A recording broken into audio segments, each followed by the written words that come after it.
Hello, my soccer universe. Yes, even in defeat, I'm proudly wearing the colors of my team, LASK. 2-0 loss at home to Salzburg, and we, of course, have been to that game as well. And I'll talk about it a little bit later on a record-breaking day. Thanks to the new stadium in Linz, I think the new Bundesliga record in the new format, so where we have 12 teams, has been broken because we had an almost sold out stadium in Linz, we had a more or less sold out stadium in Graz, and also in Vienna Rapid almost sold out, and I think the other stadiums lived up to that. So as far as I know, there is a new record. If not, it's the second highest attendance ever in the Austrian Bundesliga under the 12-team format, which I think is rather exciting. What's also exciting is the last game didn't have any implications on that, but the playoff battle actually got a little bit more interesting, although one team was taken out because Rapid Vienna did qualify. And the team that was on the outside looking now a little bit better in Klagenfurt, and it basically comes down to two teams, and it's going to be interesting, and we'll talk about that, of course, as well. However, I want to first give you my second experience in the new stadium. Last time, we wanted to see the grand opening, blah, blah, blah, blah, blah, blah. This time we said the game kicks off at 5. Let's cut it a little bit tighter, where we made it right on time. I think 20 minutes before kickoff, we were in the stadium again. This time you actually could see because it was still bright. Weather was still cold, and it was the last cold day for now because the entire week now it gets warmer, which it felt actually colder at times, but at least we were this time really geared up. I even took some long underwear below the jeans because where we are sitting, you are definitely exposed on the east, the eastern side, and then the wind coming, because the wind is always coming from the west side. In any case, be it as it may, we made it easily in. Before that, there was, the fan shop is not yet open. The stadium is still, yes, it can host people, but the infrastructure in and around is still very much in construction. And on the new fan shop, I saw that they have the 1969 retro shirt. I did not buy it right now. We also were looking into seat cushions because not that we need a little bit more cushion, but if it's raining, it's probably nice to have something like that. But 15 a piece if you buy 4, that's almost the price of a jersey. Nah, we didn't do that for now either. The entry was rather easy. The one thing I have to say, still very limited checks, which on one side is not so bad because this is how I was used to going into the stadium, and they just catch you. We had 2 bags with us. Okay, let's check the bags. I see we have only blankets and there are a few snacks, and that was fine. The only other thing is, because we didn't have any bottles with us, was of course that we wanted to get a drink, but if you arrived that close, everyone was queuing up, and I just said, let's go to the seats. And funnily enough, our seats were the last ones available, so they were really easy to find. Well, meanwhile, I think I know I know row 4, and then the numbers are known. But that was rather funny that our seats were available. This time, stadium was more or less sold out, and I show you here a clip of the stadium, and you will see it doesn't look sold out because, of course, the business club was not sold out. Those were the roughly 1,000 tickets that were missing. Then I said, even the away sector, there are a few tickets left. That may have been, but the Salzburg sector looked pretty darn full, being right next to it as well. They say it's just above 18,000. The stadium holds 19,080. But I have to say, it really, really annoyed me that, again, the main stand, yes, the high society up there in the lounges, there were a few, but it's the lower part where there was hardly anybody. And I have to say, yes, you don't see it on TV, but this is a really, really, really bad look, because those are seats that really would make it look very, very nice. On the other side, upper corner, everything was filled. It looked really cool. Atmosphere was great. You didn't hear much from the Salzburg fans. You see here on the walk-in, of course, many flares going up. The teams lining up, and I just let it roll a little bit that you can soak in the atmosphere from the beginning of the game.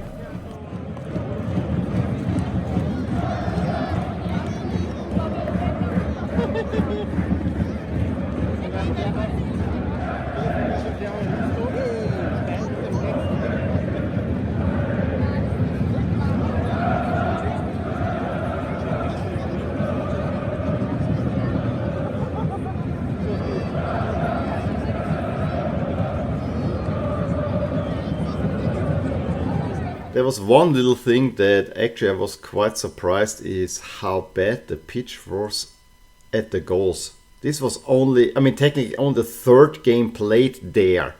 The women opened it up, then it was the opener for LASK, and there everything was green, and already at the goal it didn't look good. On the other side, yes, it was rolled out in winter. It's a little bit hard to probably grow it there, but that is something that has to be done. As soon as the game started, I gotta say, it was a different game. It was very much an open game. Both teams, enjoying the high press style, but you could also see that in every instance, Salzburg are just a tad better, and you need to give it your all to even get something from the game. And it showed early. LASK were really lucky to not concede early, because in one action, the post was hit twice, and it was right in front of us, and there were a few more, but it was not that this. So it went kind of in phases. There were phases where Salzburg was close and then had a few chances, but there were also phases where LASK could keep them at bay and even create a few not so great chances, unfortunately, themselves, except for one where I think Usa took a really nice shot and just missed by a little bit. That would have been a wonderful goal right in front of the main stand of the fan section. That would have been, I think the stadium would have exploded if that one would have gotten in. But yeah, overall, I have to say, Salzburg, you could see in every record they seemed like having an extra man on the field. That much is for sure. For 30 minutes, LASK could keep it really open. Then the last 15 minutes of the first half, you could already feel, this is gonna be a tight one. But still, the game was 0-0. A game that probably should not have been 0-0. I have to continue with the complaints. When there was a corner kick for LASK, their current sponsor is Kornspitz, which I think you see on this one. Kornspitz is a bread. They call it a Kornspitz corner with K. Give me a break. Do we need to sell off every little detail of the game? That really annoys me. And I have to say the fans have been rather on the case of the leadership, especially one band where they said that, a stadium is not a mountain chalet. You should have prices for every budget, not only for the high society, because the stadium prices are really high. On the other side, it was sold out, so I guess if you get it full, and it was not sold out, but if you get it more or less full at these prices, you win. But I do see the point that there were no reduced tickets for students or teenagers and so on, or even retired people, which used to be the case, and especially those areas you should actually go and give a little bit of organization. Second half, Salzburg did what LASK couldn't. They just kicked into the next gear and scored on a goal through Keutner in the 52nd.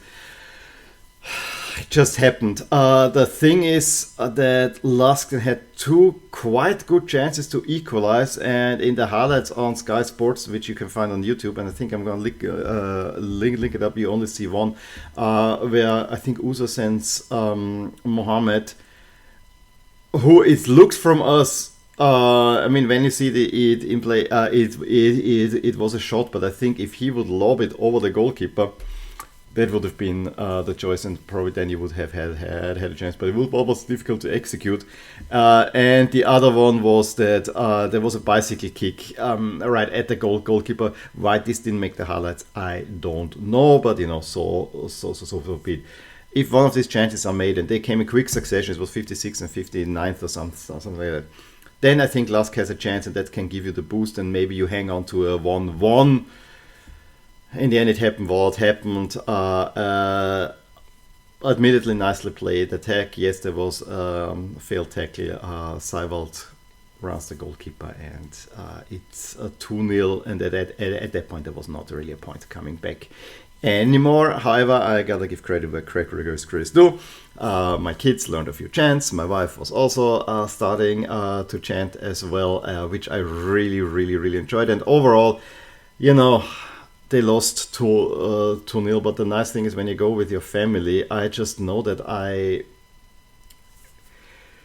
when I was going before, I would have been devastated. And having my little daughter sitting right next to me, it just puts it in perspective. There is something a little bit more important. Yes, we all want LASK to win, but the experience of being together in the stadium, and yes, the two kids constantly, especially for first half, they know in the stadium, we need to get chips, we need to snack, and it's fun.